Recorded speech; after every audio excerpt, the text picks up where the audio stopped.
बाबासाहेब सांगतात की जेव्हापर्यंत बंधुत्व नाही तेव्हापर्यंत तुमची समता प्रस्थापित होऊ शकत नाही आणि तुमची समता प्रस्थापित जर होऊ शकत नाही तर तुम्हाला न्याय मिळत नाही, तुम्हाला सामाजिक न्याय मिळणार नाही.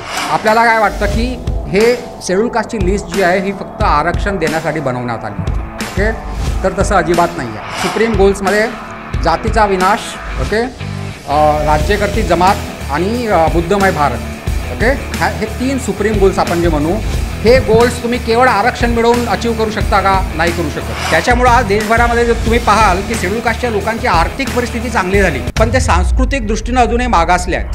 कारण बाबासाहेबांचा तुम्ही एकच विचार घेतला, आरक्षणातून नोकरी आणि शिक्षण. बाबासाहेबांचा दुसरा विचार जो होता बुद्धिझमचा, तो सोडून दिला. ज्यांनी सोडला त्यांनी अजून 100 वर्ष जरी आरक्षण घेतलं आणि नोकऱ्या केल्या तरी त्यांची सुधारणा होणार नाही. SCच्या लिस्टमध्ये ढवळाढवळ करू शकता, तुम्ही वर्गीकरण करू शकता, असा ज्यांनी निर्णय दिला. मला सांगा, संविधानावर हल्ला कोणता आहे? तो जोडा फिरकावून घेणे की हा जो दुसरा जो आहे हा हल्ला आहे? हा हल्ला का खूप डेंजरस आहे आणि काउंटर रिव्होल्युशनरी आहे? कारण याचे परिणाम ना येणाऱ्या अनेक पिढ्या भोगणार आहेत. अनेक नोकऱ्यामध्ये आरक्षण असून नसून सारखंच आहे ऑलमोस्ट, राईट. तर सगळ्यात जास्त फायदा आपल्याला कुठे होतो? शिक्षणामध्ये होतो. आणि त्या ठिकाणी जर क्रिमिलेअर लागू झाली, ओके, तर तुमचं 90% आरक्षण भरल्याच जाणार नाही. संपलं आरक्षण आहे, आरक्षण तुम्हाला भरल्या जाणार नाही. आरक्षण जे आहे हे हत्यार बनलेलं आहे आज राज्यकर्त्यांच्या हातामधलं तुमच्यावर राज्य करण्यासाठी. 40व्या वर्षापर्यंत, शेवटच्या अटेम्प्टपर्यंत गव्हर्नमेंटच्या नसलेल्या नोकऱ्यांसाठी परीक्षा देत आहेत. नसलेल्या, असलेल्या असलं तर ठीक आहे. 1000तल्या एका माणसाला नोकरी मिळणार. 999 लोक जे आहेत ते त्या नोकरीच्या आशेपोटी आपलं करिअर बर्बाद करत आहेत.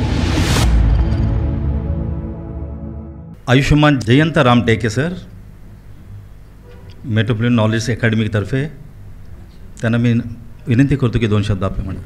सर्वप्रथम सर्व महापुरुषांच्या विचारांना आणि त्यांच्या कार्यांना मी अभिवादन करतो. आदरणीय मंच, आपण इथे उपस्थित असलेले सगळे बंधू भगिनी, आपल्याला माझा मैत्रीपूर्ण जय भीम, नमो बुद्धाय.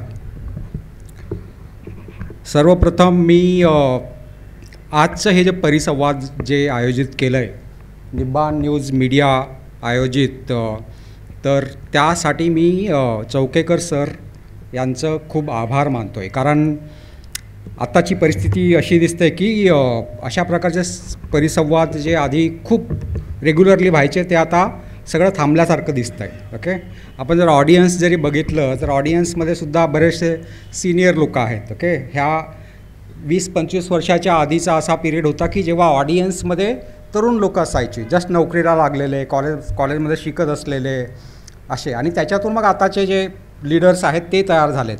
पण आता भविष्यातले लीडर्स कुठं आहेत? ओके, ते आता आपल्या नोकरीमध्ये आहेत, कोणी आपली एक्झाम्स देत आहे. ओके, तर ही गॅप तयार झालेली आहे. ओके, आणि ती गॅप भरून काढण्यासाठी चौकेकर सरांनी हे जे इनिशिएटिव्ह घेतला आणि हा परिसंवाद आयोजित केला, त्याबद्दल त्यांचं मी आभार मानतो आहे. आजचा जो विषय जो आहे ह्या विषयावर आपण अनेकदा चर्चा केलेली आहे. ओके, मागच्या 75 वर्षापासून आपण ह्या विषयावर चर्चा करत आहोत. ओके, पण आता ह्या विषयाकडे आज 2025मध्ये जी परिस्थिती देशामध्ये आहे, ओके, त्या 2025च्या परिस्थितीच्या दृष्टिकोनातून ह्या विषयाकडे बघायला पाहिजे. ओके, आपण मागच्या 40-50 वर्षामध्ये ज्या तऱ्हेनं मांडणी करत होतो, ज्या दृष्टिकोनातून त्या विषयाकडे बघत होतो, तसं बघून आता चालणार नाही. ओके, आणि तसं बघून काही त्याचा उपयोग पण नाही आहे. ओके, कारण आज सगळं बदललेलं आहे. ओके, जग बदललं आहे, देशाची इकॉनॉमी बदलली, जगाची इकॉनॉमी बदलली. ओके, सगळं बदललं, समाज बदलला, टेक्नॉलॉजीज बदलली.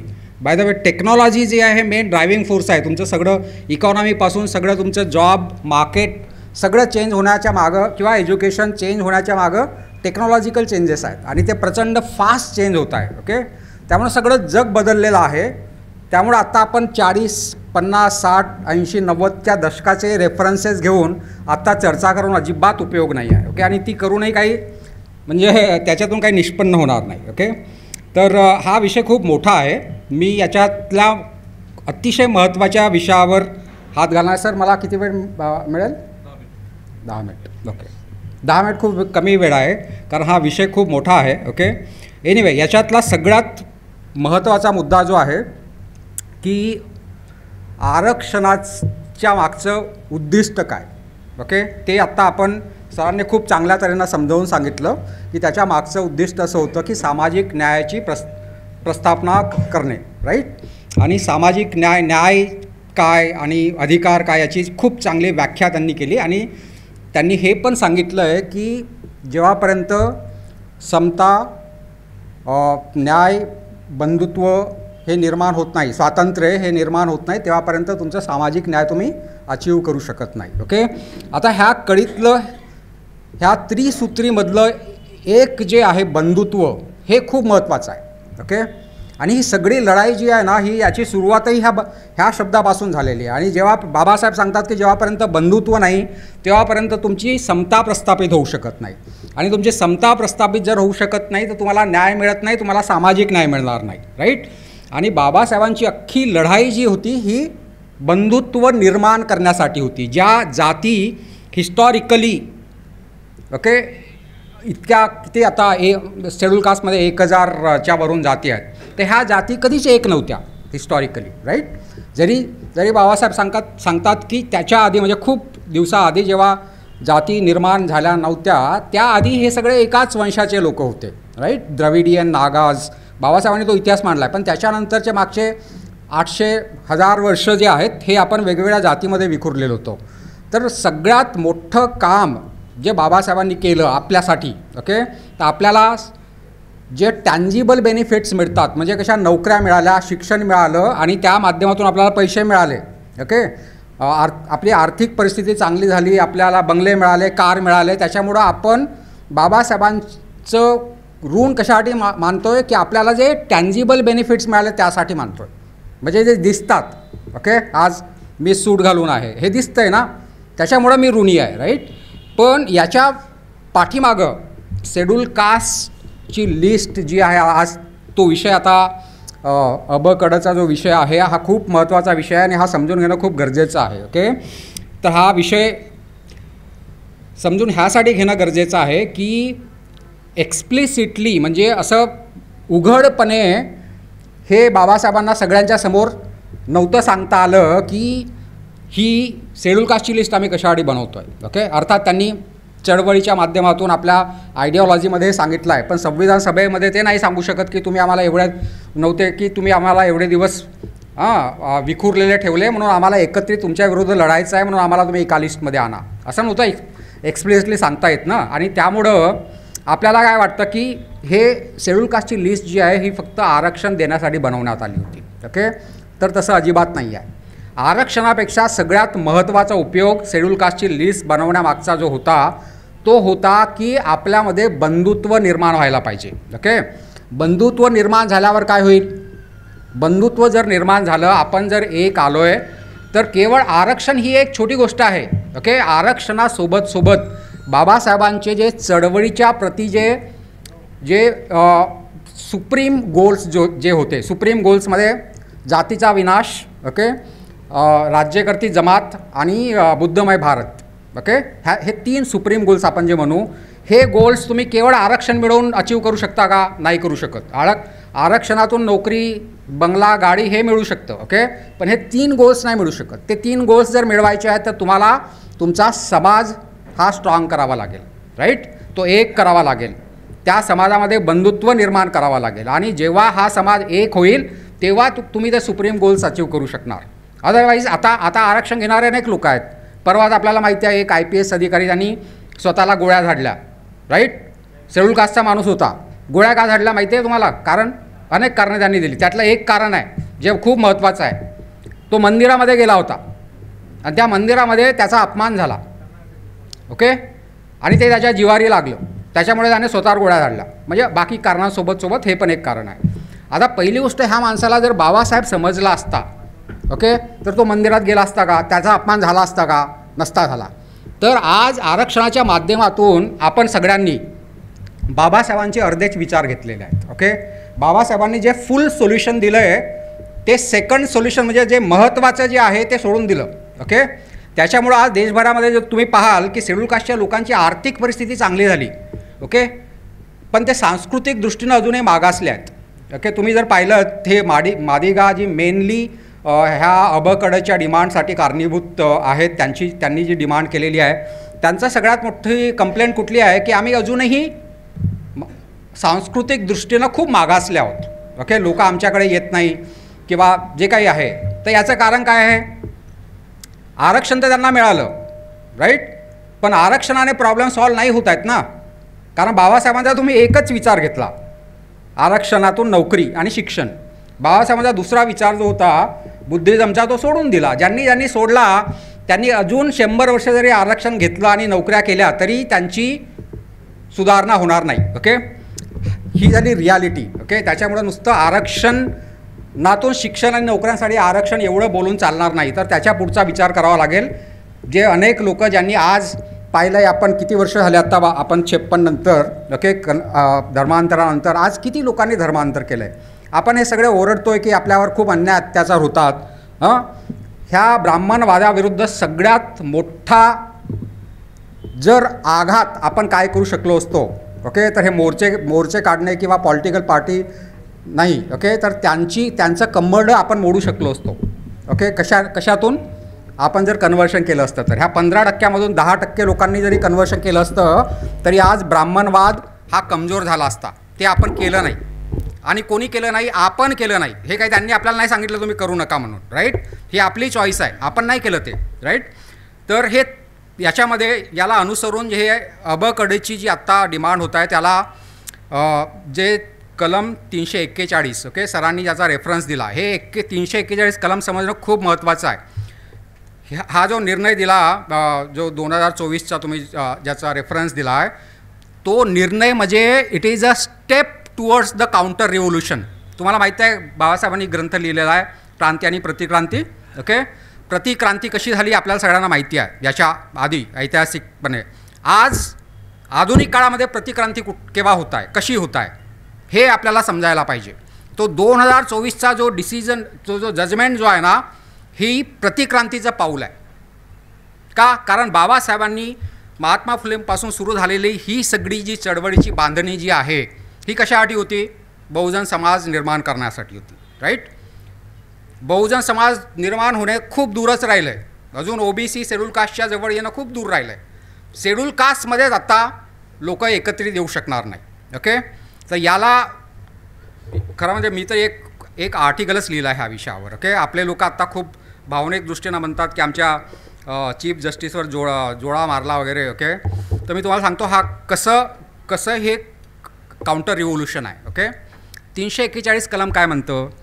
341 कलमाच्या मागचं स्पिरिट जे आहे, बाबासाहेबांचं स्पिरिट, ते आपल्याही लोकांना अजून समजलेलं नाही. ओके, त्याच्या मागचं स्पिरिट काय होतं की 1950 साली जेव्हा संविधान लागू झालं तेव्हा गव्हर्नर्स म्हणजे प्रेसिडेन्शियल ऑर्डर्सच्या थ्रू गव्हर्नर्स जे आहेत हे प्रत्येक राज्यातून शेड्यूल कास्टची लिस्ट बनवणार. ओके, त्यावेळेस राज्य जे आहे त्या राज्याचं इंटरव्हेन्शन आहे, कारण राज्यांनी शेड्यूल कास्टची लिस्ट बनवायची आणि थ्रू गव्हर्नर ही प्रेसिडेन्शियल ऑर्डरमध्ये ती लिस्ट पब्लिश करायची.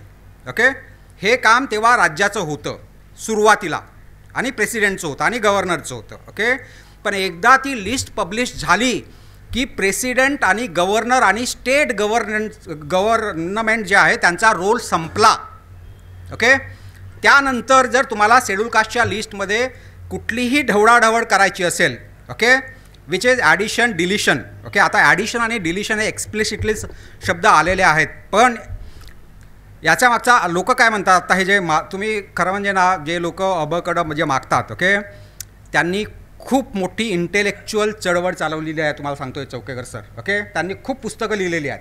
त्यांच्या मानानं आपला अभ्यास अजिबात काही नाही आहे. ओके, त्यांनी खूप संशोधन केलं आहे आणि ते आर्ग्युमेंट मांडतात. आता त्यांचे आर्ग्युमेंट्स आपण खोडून काढायला पाहिजेत. ओके, तर त्यांची आर्ग्युमेंट काय आहे की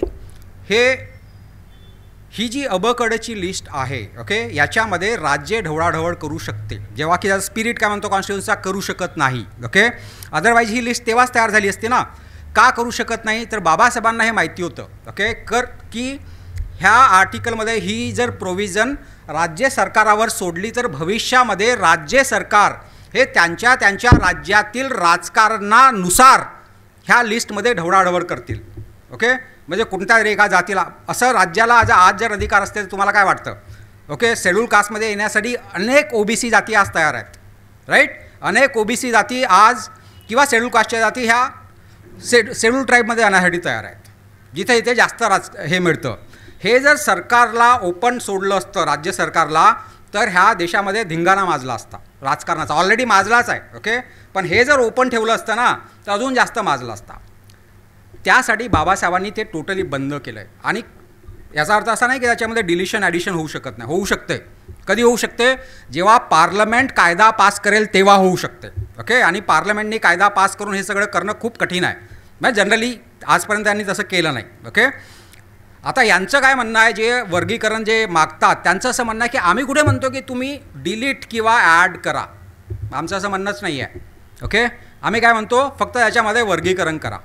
पण वर्गीकरण करणं हे सुद्धा त्याच्यामध्ये स्ट्रक्चरल चेंज करणं आहे की नाही? आणि हे कोण करतं आहे? राज्य सरकार करतं आहे. आणि त्याच्या पाठीमागचा उद्देश काय आहे? राजकारण हा उद्देश आहे. बाबासाहेबांना ह्या आर्टिकलच्या मागे जो मुख्य उद्देश होता की राज्य सरकार आणि राजकारण ह्या लिस्टमध्ये ढवळाढवळ करण्यापासून दूर ठेवणे, तो उद्देश जो आहे ह्या चंद्रचूड आणि भूषण गवई यांच्या बेंचनी दिलेला जो जजमेंट आहे, तो जो स्पिरिट आहे तो स्पिरिट किल करतोय. You understand? And that is why it is a counter revolution. आणि याचे खूप लाँग टर्म परिणाम आहेत. आपण आज आपले भावनिक लोक जे आहेत ना, हे काय म्हणतात की भूषण गवई त्यांना जोडा पण लागलेला नाही आहे. ओके, त्यांच्यावर जोडा फिरकवणं म्हणजे आमच्या गालावर जोडा मारण्यासारखं आहे. ओके, असं म्हणतात भावनिक लोक, राईट. एखाद्या माणसाने रागामध्ये कोणावर जोडा फिरकवणं, ओके, हा तुम्हाला वाटतो संविधानावर हल्ला. ओके, संविधानावर हल्ला झाला म्हणतात लोक आपली. ओके, पण ज्या बेंचने याच्यामध्ये भूषण गवईंनी मेन रोल प्ले केला, ज्या बेंचनी असा निर्णय दिला की तुम्ही याच्या पुढे संविधानाच्या स्पिरिटच्या, बाबासाहेबांच्या स्पिरिटच्या विरोधामध्ये जाऊन तुम्ही SCच्या लिस्टमध्ये ढवळाढवळ करू शकता, तुम्ही वर्गीकरण करू शकता, असा ज्यांनी निर्णय दिला, मला सांगा संविधानावर हल्ला कोणता आहे? तो जोडा फिरकावून घेणे की हा जो दुसरा जो आहे हा हल्ला आहे? हा हल्ला का खूप डेंजरस आहे आणि काउंटर रिव्होल्युशनरी आहे? कारण याचे परिणाम ना येणाऱ्या अनेक पिढ्या भोगणार आहेत. अनेक. तो जोडा जर लागला असता ना, काय फरक पडला असता? काय फरक पडला असता? पण हा जो निर्णय आहे हा खरा काउंटर रिव्होल्युशनरी आहे. हा खरा संविधानावर हल्ला आहे. आपल्या लोकांना संविधानावर हल्ला कशाला म्हणतात ना हे सुद्धा समजत नाही. ओके, हा संविधानावर हल्ला आहे. बरं, आपले गवई साहेब तेवढेच नाही थांबले, ते त्याच्याही समोर गेले. ओके, काय बोलले ते? Creamy layer. कोणी विचारलं होतं क्रीमी लेअर? तो जो पूर्ण जो हे होता, जी केस जी आहे त्याच्यामध्ये क्रीमी लेअरचा इश्यूच नव्हता. अबकडाची मागणी होती. ह्या साहेबांनी त्याच्याही समोर जाऊन मागणी केली आणि हे होणार. तुम्हाला काय वाटतं हे अबकडावर थांबणार आहे? थांबूच शकत नाही. क्रीमी लेअर येणार.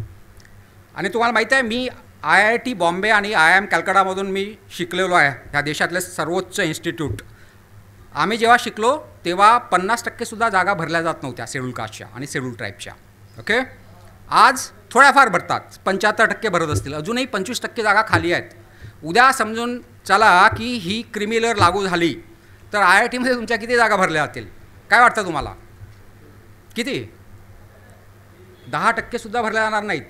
आणि आज तुम्हाला सांगतोय, आज आरक्षणाचा सगळ्यात मोठं रिलेव्हन्स जे आहे ना ते फक्त शिक्षणामध्ये आहे. नोकऱ्या तर संपल्याच आहेत. नोकऱ्यामध्ये आरक्षण असून नसून सारखंच आहे ऑलमोस्ट, राईट. मग सगळ्यात जास्त फायदा आपल्याला कुठे होतो? शिक्षणामध्ये होतो. आणि त्या ठिकाणी जर क्रीमी लेअर लागू झाली, ओके, तर तुमचं 90% आरक्षण भरल्याच जाणार नाही. संपलं आरक्षण. आहे आरक्षण तुम्हाला, भरल्या जाणार नाही. त्या क्रीमी लेअरच्या बद्दल हे गवई महाशय जे आहेत ना हे पहिल्यांदा बोललेत, जेव्हा की त्या केसमध्ये हा इश्यूच नव्हता. एवढा महापाप साहेबांनी केलेला आहे, समजलं. आणि याचा परिणाम येणाऱ्या अनेक पिढ्या भोगून देणार आहेत. बघा तुम्ही, ओपन झालं आहे. पांडोराज बॉक्स ओपन केला आहे त्यांनी. तो जिन जो होता ना बंद केलेला तो ओपन केला आहे. आज राज्यामध्ये ह्या सगळ्या डिमांड्स येतील. आपण त्या बिचाऱ्या ते आपले बंधू जे आहेत ना मातंग बंधू त्यांना म्हणतो त्यांचा काही दोष नाही आहे. त्यांना फ्युअल केला जात आहे, त्यांना सगळा सप्लाय केला जात आहे. 15 वर्षापासून ती जी संघटना आहे जी देशावर आज राज्य करत आहे ती त्यांच्यात काम करते दिवसरात्र. ते जे आर्टिकल्स जे लिहिलेले आहेत ना त्या माडिगा लोकांनी, त्यांचे जे प्रोफेसर आहेत JNUमध्ये इकडे तिकडे सगळ्यांचं वाचन केलं मी. त्याच्या पाठीमागं ते नाही आहेत, त्यांचे फक्त नाव आहेत. त्याच्या पाठीमागं ब्रेन दुसरे आहेत आणि ते फक्त ते चड्डीवाले नाही आहेत. त्याच्या पाठीमागं कम्युनिस्ट लोक आहेत. ते लिहून देतात त्यांना, ते पब्लिश करत आहेत आणि ते मांडणी करत आपल्या विरोधामध्ये. आणि आपण आपले इंटेलेक्च्युअल सगळे झोपलेले आहेत. ही परिस्थिती आहे आजची. ओके. आणि हे इतकं डेंजरस आहे तुम्हाला सांगतो. हे म्हणजे काउंटर रिव्होल्युशन याच्यासाठी म्हणतोय मी, कारण हे एकदा सुरू झालं आहे ना प्रत्येक राज्यामध्ये येईल आणि हे एवढ्यावरच थांबणार नाही. ओके. तुम्ही जर एकदा हे मान्य केलं की विथिन द शेड्यूल, ते म्हणतात की within the schedule caste inequality आहे ना, राहीलच. कारण ह्या वेगवेगळ्याच जाती होत्या आणि त्यांचा प्रत्येकाचा लेवल जी होती ही वेगळीच होती. राईट. पण त्यांच्यामध्ये एक कॉमनॅलिटी होती. काय होती ती कॉमनॅलिटी? Untouchables. They were all untouchables. Right. आणि त्यासाठी ते एकत्रित आले होते. मग आता तुम्ही समजा विथिन एनी क्लास इनइक्वॅलिटी असली आणि तुम्ही जर म्हटलं की त्याच्यामध्ये क्लासिफिकेशन झालं पाहिजे, मग ते क्लासिफिकेशन जातीवरच का? ते उद्या जेंडर बेस्ड असू शकतं. उद्या स्त्रिया येतील आणि त्या म्हणतील अरे आम्हालाही रिझर्वेशन इनफ नाही आहे. Okay. It could be based on rural urban divide. Right. It could be based on region. आता अनेक लोक महाराष्ट्रात बौद्ध लोकांचं सांगतोय मी, हे त्यांचं जाऊ द्या. ओके. बौद्ध लोकांमध्ये लोक काय म्हणणार, कोकणातली लोक, इकडची मराठवाड्यातली, अरे ते सगळेच्या सगळं रिझर्वेशन जे आहे ना ते विदर्भातले लोक घेतात. तर विदर्भातल्या लोकांसाठी एक वेगळी कॅटेगरी विथिन द बुद्धिस्ट जे काही 5-6%, 8% जे काही आमच्या वाट्याला येईल त्याच्यामध्ये विदर्भासाठी वेगळं, पश्चिम महाराष्ट्रासाठी वेगळं. ओके. स्त्रियांसाठी वेगळं, पुरुषांसाठी वेगळं. There is no end to that. Okay. What does that mean? Just because there is a inequality, okay, within a class, it doesn't mean that you have to categorize them.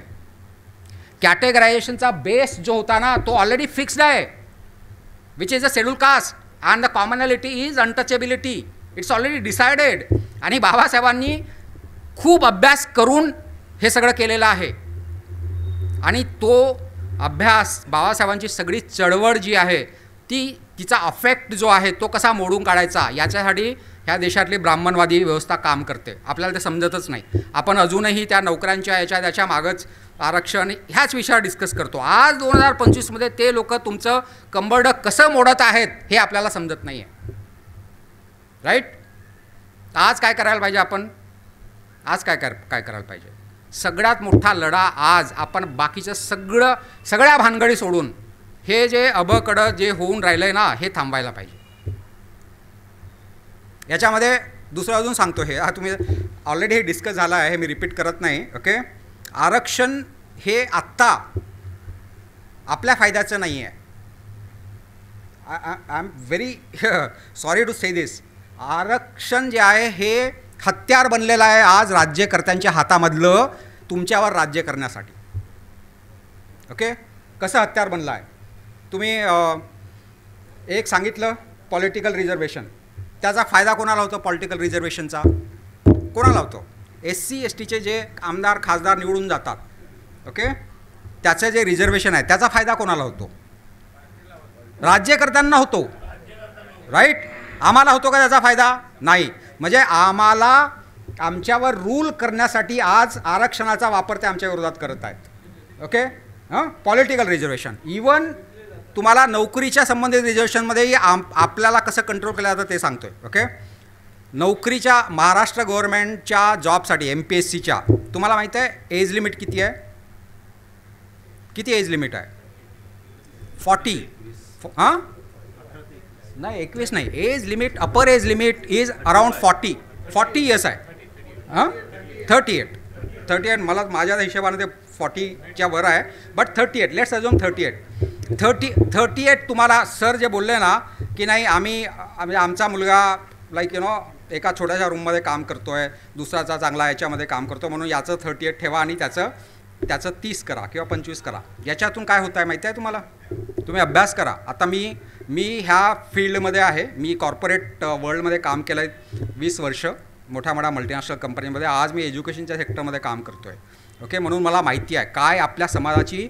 उद्याच मी in fact आता bag घेऊन इथे आलो आहे. उद्या नागपूरला खूप मोठी कॉन्फरन्स आहे विद्यार्थ्यांसाठी. ओके, त्यासाठी चाललो आहे मी. मला माहिती आहे आज विद्यार्थ्यांचे काय प्रश्न आहेत. आज आपल्या समाजातील घरोघरी विद्यार्थी हे वयाच्या 38-40व्या वर्षापर्यंत शेवटच्या अटेम्प्टपर्यंत गव्हर्नमेंटच्या नसलेल्या नोकऱ्यांसाठी परीक्षा देत आहेत. नसलेल्या, असलेल्या असलं तर ठीक आहे, राईट. आरक्षण कोणाच्या फायद्याचं होतं याच्यात? आपल्या विरोधात जात आहे. तुमचे तरुण जे मंडळी जे तरुणपणामध्ये वयाच्या 25व्या-26व्या वर्षी ज्यांना नोकरी मिळायला पाहिजे ते 38व्या वर्षीपर्यंत प्रिपरेशन करतात आणि त्यांचं आयुष्य बर्बाद होत आहे. बरं, याच्याने आपला फायदा आहे का? अजिबात फायदा नाही आहे. का नाही आहे? कारण आरक्षण तेवढंच आहे, राईट. It is fixed. आरक्षण समजा तुमची एज लिमिट जर ही 30 असती तर तुम्हाला सरकारला जर 30 एज लिमिट असती तर जेवढ्या जागा दरवर्षी भरायच्या आहेत तेवढ्या जागा ह्या 30 वर्षाच्या खालील लोकांना भरलं असतं की नाही? भरलं असतं ना? भरावंच लागल्या असत्या. जागा फिक्स्ड आहेत. याचा अर्थ काय की तुमचे लोक 25व्या वर्षापासून तर 60व्या वर्षापर्यंत त्यांना करिअर करता आलं असतं. आता ते तुमच्या 35च्या खालच्या मुलांना नोकरीच देत नाही. UPSCमध्ये बघा तुम्ही. ओके, आपले अनेक सगळे मित्र IAS IPS आहेत. ओके, त्यांचं सिलेक्शन केव्हा झालं बघा. आणि आज काय होतं ते तुम्हाला नोकरी केव्हा देतात? 35व्या वर्षानंतर. ओके, जेव्हा तुम्ही लास्ट अटेम्प्टमध्ये येतात. ते पण कोणाला ज्याला मिळाली त्याला 1000तल्या एका माणसाला नोकरी मिळणार. 999 लोक जे आहेत ते त्या नोकरीच्या आशेपोटी आपलं करिअर बर्बाद करत आहेत. ओके, मी असं नाही म्हणत की आरक्षणाची गरज नाही आहे. आरक्षण आपल्या विरोधात कसं प्ले होत आहे आज ते सांगतो मी तुम्हाला. मला हा गैरसमज करू नका की मी अनेक लोकांना समजत नाही आपण काय बोलतोय तर. ओके, मी असं नाही म्हणत की तुम्हाला जर चांगल्या पोस्ट जर मिळतात गव्हर्नमेंटच्या तर त्या घ्यायला नको. त्या घ्या, पण त्या पोस्ट कुठं आहेत? त्या पोस्टच नाही आहेत. आपण जे आरक्षणासाठी फाईट करतोय ना ते आरक्षणच नाही आहे मुळात. हे आत्ता जे सगळं OBCचे आणि हे मराठा लोकांचं जे सगळं चाललं आहे ना हे सगळं हा राजकीय धिंगाणा आहे. ओके, याचा आउटकम 0 आहे. ओके, का 0 आहे? अरे ज्या गोष्टीसाठी तुम्ही फाईट करता ती गोष्टच मुळात एक्झिस्टिंग नाहीच आहे.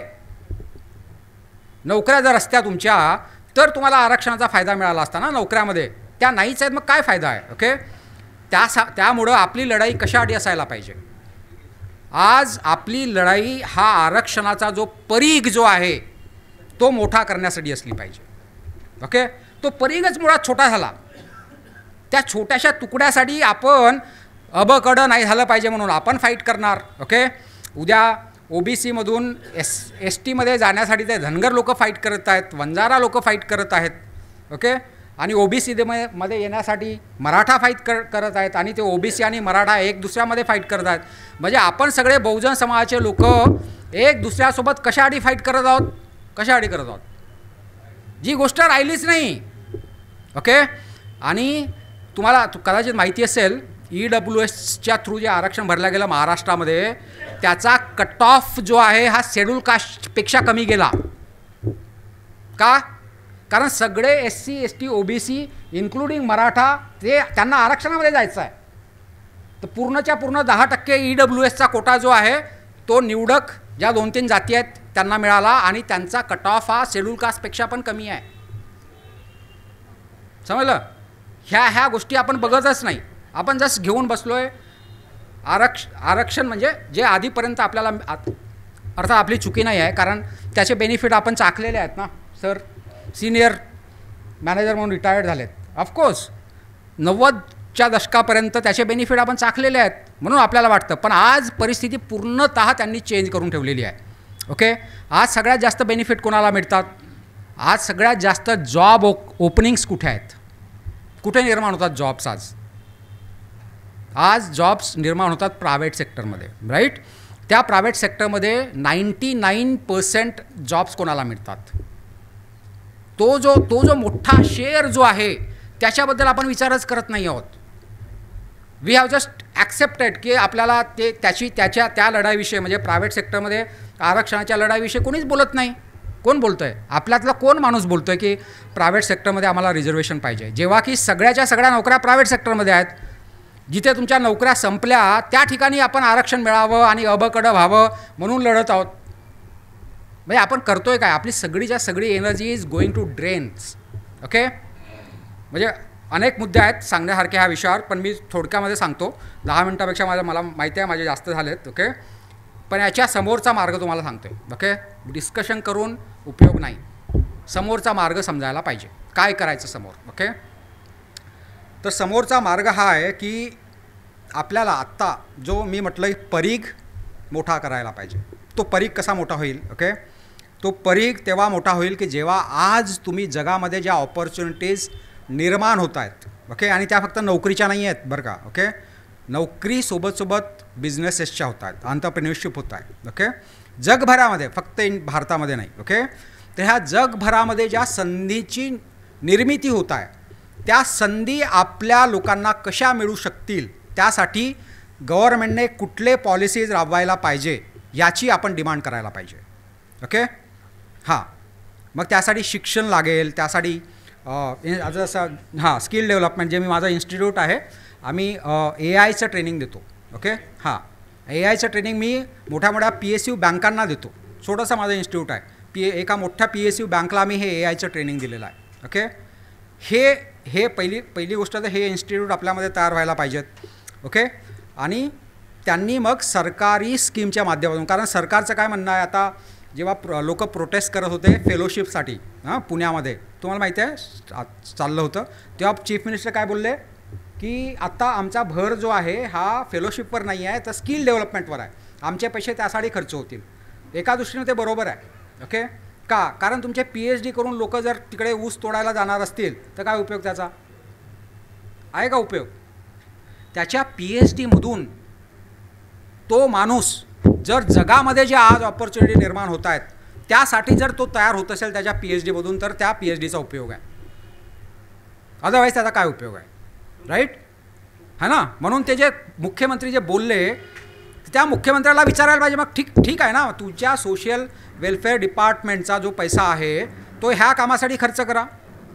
आमच्या फॉरेनमध्ये ज्या स्कॉलरशिप्स आहेत मागच्या अनेक 10-15 वर्षापासून तेवढीच संख्या आहे 75, ती आपण 75ची 200 नाही करू शकलो आहे एवढ्या दिवसामध्ये. राईट, ती 200च कशाला, 500 करा, 1000 करा ना, 1000 लोकांना जाऊ द्या आमच्या बाहेर शिकायला.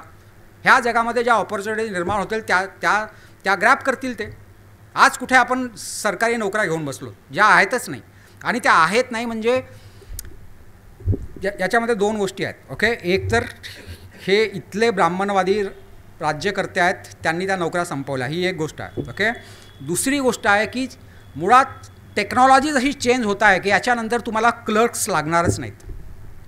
देर is no need of clerks.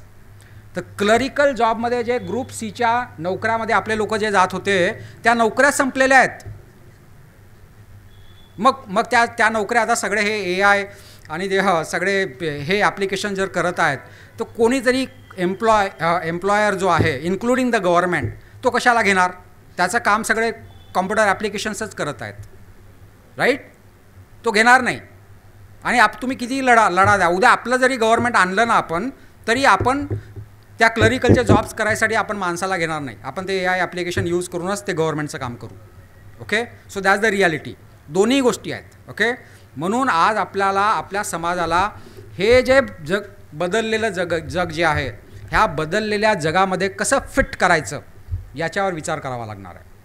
कुठे असे क्षेत्र आहेत की ज्या ठिकाणी आपण आपल्या मुलांना तयार करायला पाहिजे. आपली 40 वर्षाच्या आधी 30 वर्षाच्या आधीची जी आरक्षणाची लढाई जी आहे ती आत्ता लढून उपयोग नाही आहे बंधूंनो. ओके, अनेक गोष्टी आहेत. ह्या विषयावर एक वेगळा प्रोग्राम होऊ शकतो समोर काय करायला पाहिजे, कारण तो उद्या आता मी त्याच विषयावर बोलायला जात आहे. तो वेगळा तुम्ही भविष्यामध्ये जर केलं तर आपण त्याच्यावर बोलूया. ओके, तो आजचा विषय नाही आहे, पण मी एवढंच इथे बोलून सोडतोय की आपल्याला हा भविष्याचा विचार करणं खूप गरजेचं आहे.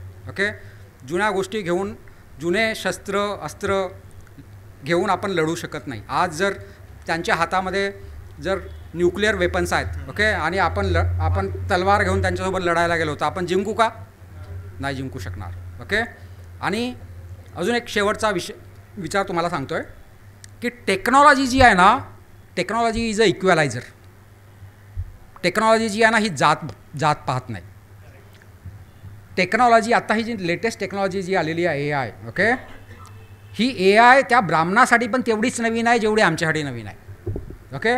त्याला कसलाच ॲडव्हान्टेज नाही आहे याच्यामध्ये, राईट. त्याच्यामुळेच तर आम्ही सर्वाईव्ह करू शकतो ना, कारण त्याच्यासाठी जेवढं नवीन आहे तेवढंच नवीन आमच्यासाठी आहे, राईट. सो आतापर्यंतच्या बाकीच्या गोष्टी ज्या आहेत ना त्याच्यामध्ये त्यांना नेहमी कंपॅरेटिव्ह ॲडव्हान्टेज राहिलेला आहे, तुलनात्मक ॲडव्हान्टेज त्यांना राहिलेला आहे. ते आमच्या 10 स्टेप समोर असायचे.